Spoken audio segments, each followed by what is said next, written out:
এক বছর আগে এই জুলাই মাসে আমাদের শিক্ষার্থীরা যে আন্দোলন শুরু করেছিল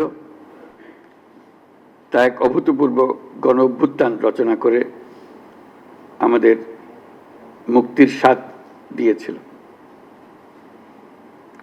জুলাই ছিল দেশের গণতন্ত্র পুনরুদ্ধারের লড়াই এক অমোঘ ডাক,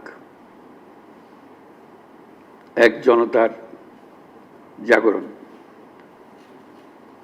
সেই আন্দোলনের মর্মবাণী ছিল ফ্যাসিবাদের বিলোপ করে নতুন বাংলাদেশ বিনির্মাণ,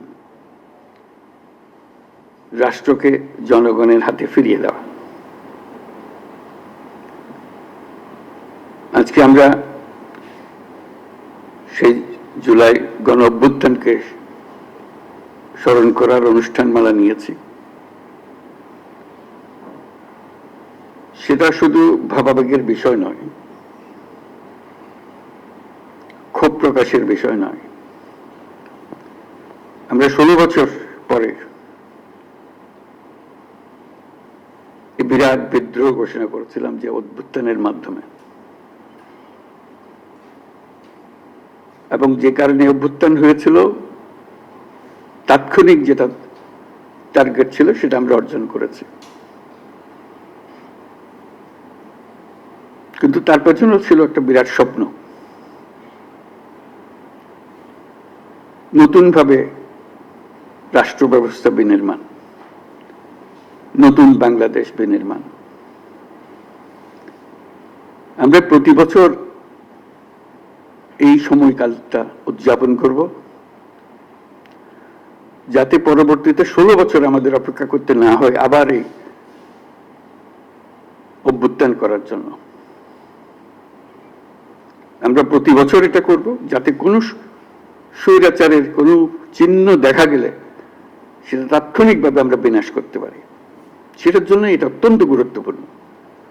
স্বৈরাচারের প্রথম পাতা মেলার আগেই যেন আমরা তাকে ধরে ফেলতে পারি, 16 বছর যেন আমাদের অপেক্ষা করতে না হয়।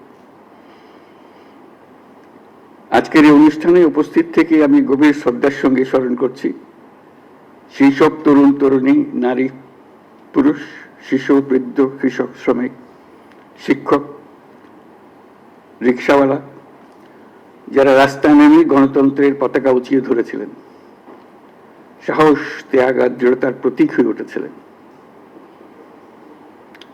আমরা আজ মাসব্যাপী যে কর্মসূচির সূচনা করছি তা শুধু স্মরণই নয়, বরং একটি নতুন শপথ। গত বছরের জুলাইয়ে দেশের সকল শ্রেণীর, পেশা ও বয়সের মানুষের মধ্যে যে ঐক্য তৈরি হয়েছিল, আমরা চাই এই জুলাইয়ে সেই ঐক্য আবার সুসংহত হোক। আমাদের এই কর্মসূচির মূল লক্ষ্য জনগণকে গণতান্ত্রিক অধিকার সম্পর্কে সচেতন করা, রাজনৈতিক দায়বদ্ধতার দাবি জানানো এবং রক্তের বিনিময়ে পাওয়া সংস্কারের এই সুযোগকে হারিয়ে না ফেলা।